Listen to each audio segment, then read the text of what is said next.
आदरणीय स्नेहर जननी कूल आदर छोट छोट पिला माने सर्वोपरि परिवेशर समस्त सुधी सज्जन सत्संग प्रेमी भाई और माँ निमंत्रित अतिथि ग्रामवासी समस्त को सर्वप्रथम हृदयर प्रीति भरार आनंदित जयगुर भलबसा एवं यथामान्य प्रणाम निवेदन करुछि। तेबे विशेष भाव में आज आमने समस्त अवगत ये विशेष उद्देश्य ने ये सत्संग आयोजन होती जहाँ आम मनरे निश्चित भाव से भली भाव दुख भरी दौची कारण परम पुरुषंकर जड़े नित्य सेवक जो परिवार तांको उत्सर्गीकृत से परिवार मुख्य जे आज विदेयी होती ठीक 14 दिन पूर्व अर्थात आज 15तम दिवस पंचदश दिवस गतकाली चतुर्दश दिवस थिला विशेष कारण पाई ए जे सत्संग कार्यक्रम काली अनुष्ठित हो पारिनी जहाँ शुणुली जे बोधे गोटे गाईटे पुणी तार देहांत हैला एवं आज पंचदश दिवस रे परम पुरुषंकर चरणारविंदरे परिवार सुनंदा माँ तांकर पुत्र कन्या परिवार परिजन प्रिय परमंकर चरणारविंदरे जे हृदय अभिव्यक्ति स्वरूप भोग पुष्प निवेदन करिसंती दयालुंकर चरणारविंदरे सेमानंकर अंतर व्यथा वेदना एवं अंतर कथा को मध्य से रखिचंती उद्देश्य एचे आत्मा आज विदेयी होती से परम पुरुषंकर चरणारविंदरे स्थान पांतु तांकर से करुणा तांकर आशीर्वाद से प्राप्त हुंतु एवं यथोचित कर्म फलानुजाई प्रिय परमंकर आशीष लाभ करी से पुनर्बार से भली भाव में स्थान प्राप्त हुंतु एवं से इष्ट कार्य मध्य निजको नियोजित करंतु तत्सहित परिवार प्रति मु गभीर समवेदना जनाऊँची एवं अतीत को आमको भूलिबा को हब पुणे भविष्यत को लेकिन चलवा को हब सुनंदा माँ आज हुए तो तांको ऊपर आउ जड़े थिले घर दायित्व से बहन कर नेउथिले ये टिके हुए तो रेस्पॉन्सिबिलिटी टिके कम रहूला किंतु एबे से निहाती चिंता करवा दरकार मोर परम स्वामी परम पुरुष श्री श्री ठाकुर एठी जनक सहित मोर केवल देहर संपर्क थिला एवं किछि दिन पाई आउ जे मोर जन्म जन्मांतर मालिक जन्म जन्मांतर स्वामी जे तांको बहन करी नहीं परिवार को से भली भाव में सी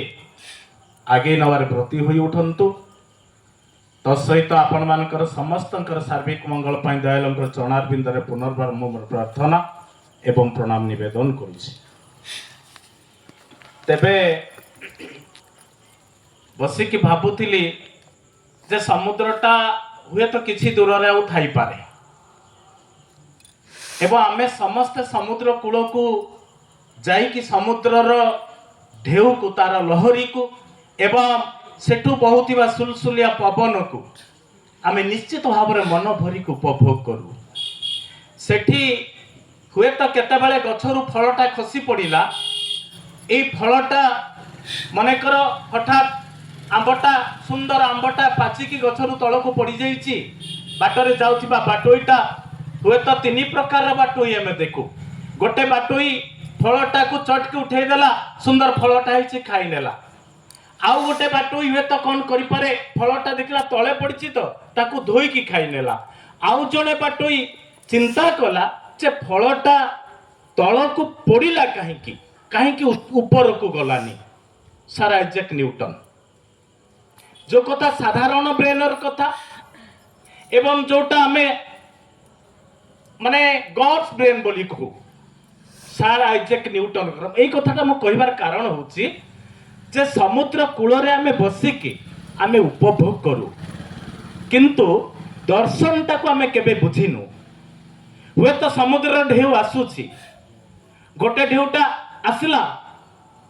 बहुत बाट माडी आसिला एवं पुणी फेरिकी पड़े गला गोटे ढेउ आसिला हुए तो ताठारु आउ टिके पछकू आसिकी फेरिकी पड़े गला गोटे ढेउ आसिला आसिकी चटकी पाखरु पळेला तो पाखरु पड़ौथिबा ढेउटा पुनर्बार आउ एक बड़ ढेउ आसुची एटा हमें निश्चित भाव लक्ष्य करिवार अछि कहिबार अर्थ ए जे समुद्र सब समय प्रशांत शांत एठू जो आसुची जो ढेउ गुड़िक एटा किछि दूररु मात्र आसुची आमे जानिचे से आरपटकू जदि आमे चली जाऊ हुए तो आउ आमे फेरिबा कष्ट हो जाए मुश्किल हो जाए तो आज जदि परम पिता प्रशांत हुवंती एवं विश्व पिता जे परमात्मा आमे समस्त तांकर गोटिए गोटिए छोटिया तरंग बा ढेउ सदृश प्रतिटा केते पर्यंत मु जहाँ भावुची मने मने निश्चित भाव में बहुत बयस होइनथिब रभेई को एवं हुए तो आउ कई दिन पर्यंत भी रही पारी थांते एठी मनरे भी अनेक प्रश्न उठे जो लोक एते समर्पित जो परिवार एते समर्पित ताहले तांकर एपरी हुए कहीं आज अधर्म करुथिबा लोकटा तो 90 वर्ष बसीची किंतु आमे केबे भी चिंता करिनु अधर्म करुथिबा लोकटार पूर्व जन्मर कथा किछि जोटाकू से वर्तमान भोग करुछि आमे तीनोटी शरीर देखो एबे आमे दादा कहिले विदेही आत्मा ता अर्थ जो आत्मा थिले तांकर वर्तमान देह नाही देहटा नष्ट होइछि श्री श्री ठाकुर कहले आत्मार निर्देश मुताबक शरीर एमिति किछि कार्य करिबा पई पारे ना एवं आत्मा धीरे धीरे से शरीर प्रति भावंतु आमे गोटे लुगाटे नुआ ड्रेसटे आनी चंती ता प्रति ममता रहिला एवं ड्रेसटा धीरे धीरे ता प्रति हमर जेतबेले पुराना हे गला सेतबेले आमे ताकू चेंज करिया पई इच्छा कलु एक्जेक्टली आत्मा चाहिबा मुताबक शरीर जेतबेले पारे ना सेतबेले आत्मा से शरीर विदेयी हुए अर्थात ए शरीरटा होची धारक आत्माटा को धरिकी रखी शरीर जोथि कि प्रदीप भाई आपण आगे ठिया जदि आत्माटा न था शरीर भितरे ताले हुए तो आमे दूरे जाई थांते एटा बॉडी हेई गला ताको छुईले छुआ हेई छिबा ताहले शुद्ध किए जो कथा कुआ जा चिति चल पाव गगन समीरा पंच रचित अति अधम शरीरा ए जो पांचटा भूतर कथा में कहू पंचभूतरे गढ़ा एवं ए पंचभूत जतबले शरीरटा नष्ट हो जाए सेतबले पांचटा भूत जे जा जगह को पड़ाए तेणु से कथा कह जाउची चिति जल पाव गगन समीरा आपण जो कथा कहवा माटी पानी पवन अग्नि एवं आकाश बापा ओ माँ बारे वायु पारे पानी मारे माटी आरे आकाश और हेला ओजवा अग्नि एई पांचटा जिनस बापा माँ एवं भगवान परम पिता ए तीन जन ठारू पांचटा जिनिस एई शरीरटा पाए शरीर गढ़ाला एई पांचटा उपादान रे सेथिबे कहा गला जे क्षिति जल पावक गगन समीरा पंच रचित अति अधम शरीरा ए शरीरटा होची अधम ए पांचटा जिनिस रे गढ़ा हैला एवं ए शरीरटा जेते दिन पर्यंत अछि सेते दिन पर्यंत ए शरीर को मते जिए दान करिसंती किए दान कले पिता माता एवं भगवान जो अग्निर कथा में कहूचे जो आत्मा तो এই তিনি ମୁଁ ଶରୀର ଥିବା ପର୍ଯ୍ୟନ୍ତ ଋଣୀ, ମୁଁ ବଞ୍ଚିଥିବା ପର୍ଯ୍ୟନ୍ତ ପିତାଙ୍କୁ ମାତାଙ୍କୁ ଶ୍ରାଦ୍ଧ ଦେବି। ଯେତେ ପର୍ଯ୍ୟନ୍ତ ମୁଁ ବଞ୍ଚିଛି ଏଇ ଶରୀରଟା ଯେତେ ଦିନ ପର୍ଯ୍ୟନ୍ତ ଅଛି ମୁଁ ବାଧ୍ୟ। ତାହେଲେ